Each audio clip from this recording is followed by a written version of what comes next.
Bismillahirrahmanirrahim. Au nom d'Allah, le clément, le miséricordieux. Toutes les louanges reviennent à Allah, le créateur des mondes. Que la paix et le salut soient sur tous les messagers et prophètes envoyés par le Seigneur des mondes à tous les peuples, notamment le dernier messager qui est le prophète Mohammed. Monsieur le Premier ministre, chef du gouvernement, je prends la parole aujourd'hui pour m'adresser à vous. Pour la première fois, par le biais de ce canal, pour vous transmettre un message. Je suis Benyamin Anjoua Obolo, fils de feu Obolo Joseph, natif de l'Ewaï. Je suis Gabonais de père et de mère, natif de Massoukou. Je viens aujourd'hui vous transmettre ce message à cause de la gravité de l'acte que vous avez posé et que vous voulez imposer au peuple gabonais. Je veux parler de la dépénalisation de l'homosexualité au Gabon. Monsieur le Premier ministre, si aujourd'hui je prends l'initiative de m'adresser à vous, c'est parce que la légalisation de l'homosexualité est dangereuse pour notre pays, le Gabon, et pour ses habitants. Car cette pratique diabolique et démoniaque suscite la colère du Seigneur des cieux et de la terre. Nous sommes bantous. Dans mon éducation altogovéenne, mes ancêtres nous ont laissé une éducation qui n'a pas donné de la place à l'homosexualité. Chez nous, lorsqu'on parle de l'homosexualité, nous disons « Mama mancheri », c'est de la saleté, c'est de la souillure. « Maman Laurent », c'est une abomination, c'est une malédiction.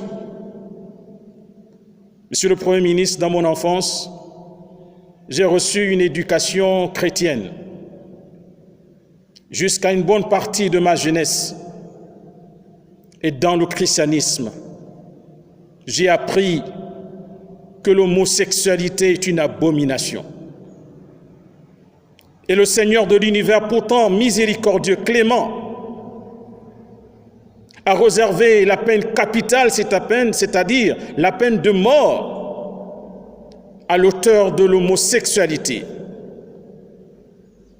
C'est cette éducation que j'ai reçue lorsque j'ai été catholique, lorsque j'ai été éduqué dans les écoles catholiques. Ensuite, après ma conversion à l'islam, lorsqu'Allah m'a guidé dans ce droit chemin, j'ai décidé de faire des études de théologie. Bénéficiant d'une bourse, j'ai étudié au Royaume d'Arabie Saoudite, dans la ville sainte de Médine.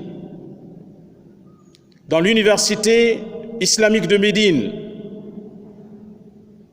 je suis sorti de cette université nanti d'un diplôme en théologie.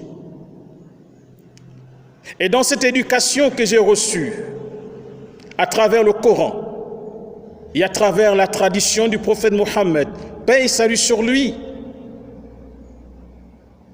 l'islam a été catégorique, ferme, par rapport à la condamnation de l'homosexualité.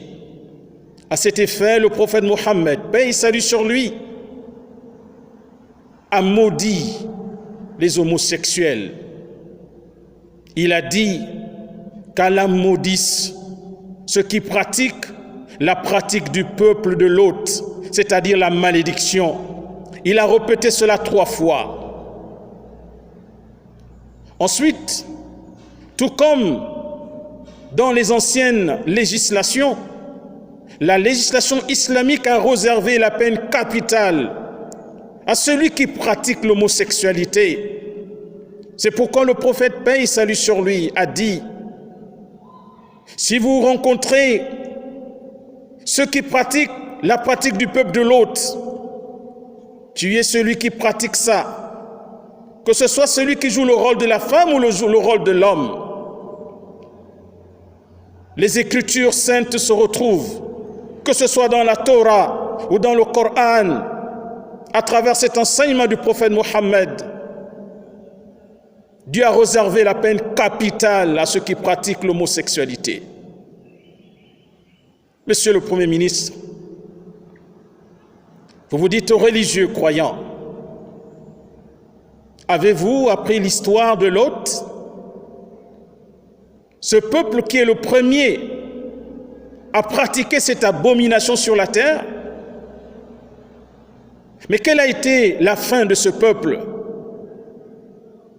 Dieu nous enseigne qu'il déversa sur eux des pierres de feu. Il anéantit ce peuple. Sa colère était terrible à l'égard de ce peuple. Parce que l'homosexualité est une ingratitude à l'égard du Créateur des cieux et de la terre. Ce Seigneur qui nous a accordé tant de bienfaits.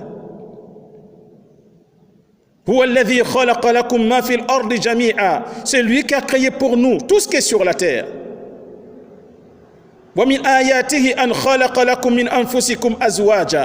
Et parmi les signes de sa grandeur, il a créé pour vous, à partir de vous, des épouses. Pour que vous trouviez la tranquillité auprès d'elles, vos épouses. Et il a mis entre vous de l'amour et de l'affection. Lequel donc des bienfaits de notre Seigneur allons-nous nier? Monsieur le Premier ministre, notre beau pays, le Gabon, a été gratifié par notre Seigneur. Notre Seigneur a privilégié le Gabon par rapport à bien d'autres pays, à travers sa faune et sa flore, et à travers toutes les richesses que le Seigneur a déversées dans ce pays. Au lieu de faire preuve de gratitude à l'égard de notre Seigneur, allons-nous attirer sur nous la colère du Seigneur des mondes? J'ai eu le privilège de parcourir les 9 provinces du Gabon. Oui, j'ai beaucoup remercié Allah, notre Seigneur, de nous avoir donné un si beau pays, avec tant de merveilles. Et aujourd'hui, dans ce pays, Dieu vous a élevé. Dieu a fait de vous un privilégié parmi les privilégiés de ce pays. Soyez reconnaissants à l'égard de votre Seigneur, mais ne déclarez pas la guerre au Créateur des mondes. C'est pourquoi, Monsieur le Premier ministre, je voudrais vous rappeler que lorsque notre pays, le Gabon, traverse des moments critiques, vous, les gouvernants, vous contactez les religieux que nous sommes afin que nous prions pour le Gabon. Dans quel objectif? Dans l'objectif de préserver cette paix, de préserver la stabilité du Gabon. Et nous l'avons toujours fait, Monsieur le Premier ministre. Nous avons toujours prié pour notre pays. Nous avons prié pour que le Créateur des mondes préserve notre pays des troubles. Alors, comment comprendre qu'après cela, vous avez le courage de défier le Créateur des mondes en voulant imposer une loi diabolique, satanique, reprouvée et détestée par tous les Gabonais. Vous voulez créer les conditions favorables à la punition du Seigneur des mondes? Monsieur le Premier ministre, il me plaît de vous rappeler que depuis 4 mois, nos mosquées sont fermées. Pourquoi ces mosquées sont fermées? Eh bien, c'est parce que nous respectons vos injonctions. Dans le cadre de la lutte contre la Covid-19, vous avez pris les mesures salutaires pour que notre pays soit préservé. Nous avons respecté vos injonctions. Depuis bientôt 4 mois, les mosquées sont fermées. Par respect pour vous et par respect pour l'autorité que vous incarnez. Oui, nous vous avons respecté. Vous avez mis en place des mesures barrières qui sont internationales. Vous nous avez recommandé de les mettre en application et nous les respectons. Avant de sortir chez nous, nous mettons ces masques pour nous protéger et protéger les autres. Comment après cela, pour un petit virus, vous avez pris toute cette bagatelle de mesures pour fuir la mort?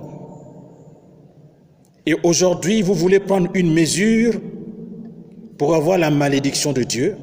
Monsieur le Premier ministre, êtes-vous conscient de ce que vous avez pris comme décision? Mais ce que vous prenez aujourd'hui comme décision n'engage pas que vous, en tant que Premier ministre, ça nous engage également en tant que peuple gabonais. Car sachez-le, lorsque la rigueur du Seigneur descend, lorsque le châtiment descend, le châtiment de Dieu descend, il ne touche pas que les injustes. Dans le Coran, le Seigneur des mondes dit: Wattaqu fitnatan la tusibanna alladhina zalamu minkum khassa. Et craignez une calamité qui n'atteindra pas que les injustes parmi vous. C'est-à-dire, le Seigneur nous met en garde que lorsque les injustes posent des actes, des turpitudes, et que cela entraîne sa colère, son châtiment, quand son châtiment descend, c'est un châtiment qui est général, qui ne touche pas que les injustes. C'est pourquoi, Monsieur le Premier ministre, nous vous disons, ressaisissez-vous. Il n'est pas trop tard, ressaisissez-vous et craignez votre Créateur, vers qui vous serez ramenés et devant qui vous rendrez compte de ce que vous êtes en train de faire aujourd'hui. Monsieur le Premier ministre, l'éducation musulmane islamique nous recommande de prier en faveur des autorités, de prier pour vous, afin que vous accomplissiez votre mission comme il se doit, pour le bonheur des populations. C'est ce que nous avons toujours fait.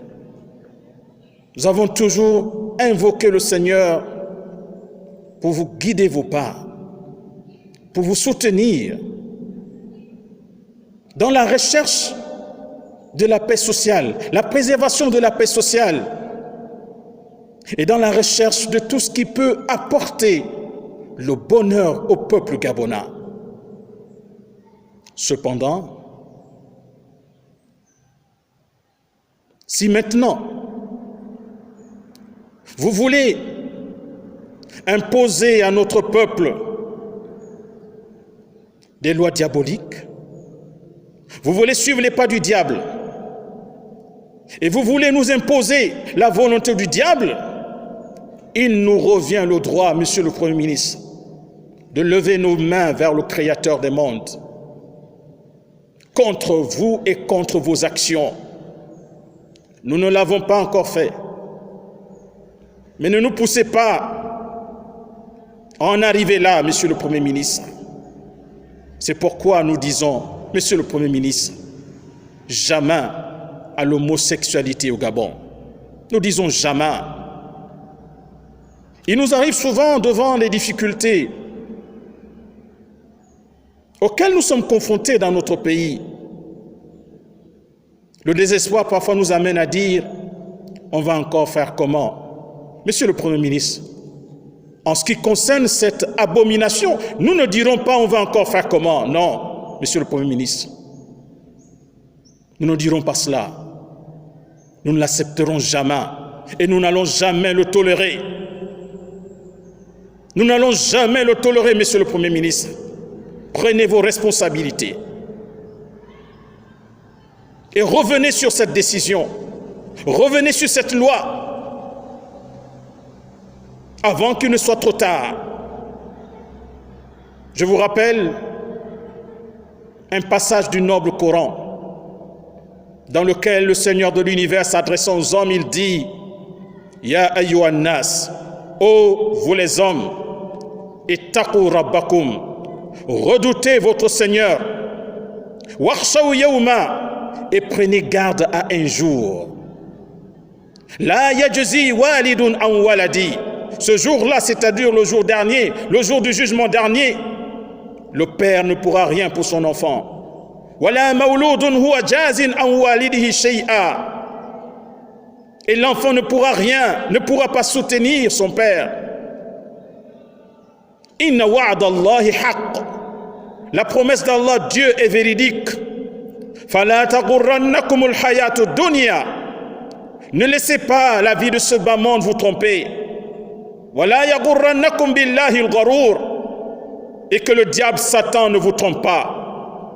Monsieur le Premier ministre, ne laissez pas ce bas monde, les privilèges de ce bas monde, les avantages de ce bas monde, les honneurs de ce bas monde vous tromper. Et ne laissez pas Satan vous tromper. Ne laissez pas le diable vous tromper, Monsieur le Premier ministre. Revenez à Dieu, demandez-lui pardon et retirez cette loi que nous n'allons jamais accepter, Monsieur le Premier ministre. Retirez cette loi. Et nous demandons pour la fin de notre message à tous nos concitoyens, où qu'ils soient, ensemble mobilisons-nous pour dire non à l'homosexualité au Gabon, non à la dépravation des mœurs au Gabon, non à la loi du diable dans notre pays, le Gabon. À tous, je vous demande de partager au maximum ce message. Partagez ce message afin que ce message puisse parvenir à nos dirigeants et qu'ils puissent prendre des décisions qu'il faut, et revenir sur cette décision qui consiste à vouloir imposer cette abomination au Gabon. Je vous remercie. J'ai espoir en vous, Monsieur le Premier ministre. J'ai espoir en vous, puisque vous avez dit que vous êtes religieux, alors j'ai espoir en vous. C'est mon premier message, Monsieur le Premier ministre. Je vous remercie et je demande au Créateur de l'univers de toucher votre cœur et de toucher le cœur de tous les décideurs, les parlementaires, les sénateurs, que Dieu touche vos cœurs. Merci beaucoup, que Dieu préserve le Gabon de cette abomination.